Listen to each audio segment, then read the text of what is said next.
इस वक्त ये हेड हानकी के ऊपर लोग जो हैं अपने घरों को, ये सारा आपको नज़र आ रहा है, ये एक देहात जो ज़ेरे आब आ चुका है और ये हेड हानकी के बिल्कुल करीब है। और इस वक्त 10.5 लाख क्यूसिक का रेला हेड हानकी से गुज़र रहा है और ये मुकम्मल तौर पर देहात पूरा जो है ज़ेरे आब आ चुका है। और आप देख रहे हैं ये कश्ती में जो मुकामी जो रिहायशी हैं वो यहाँ से कुछ खाने पीने की अशिया वगैरह कश्ती के ज़रिए लेके जा रहे हैं। अभी कुछ देर पहले यहाँ पर कुछ लोग जो हैं छतों पे भी नज़र आ रहे थे।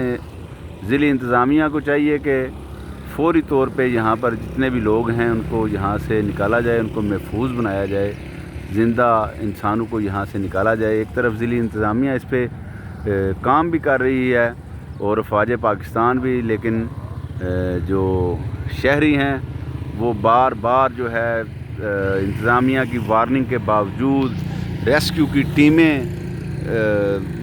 यहाँ पर काम कर रही हैं। मुख्तलिफ़ 12-13 देहातों में जो है अभी तक ज़िली इंतज़ामिया काम कर रही है, लेकिन शहरी जो हैं वो ज़िली इंतज़ामिया और अदारों से तावन करने को तैयार नहीं हैं। ये देखें ये किस तरह ये कश्ती अभी आपको नज़र आ रही है, उसमें लोग जो सवार होके अपने देहात में जा रहे हैं, क्योंकि पानी का बहाव बहुत तेज़ है जिसकी वजह से कश्ती देहात के पास जो है वो काफ़ी दुश्वारी से पहुंच रही है।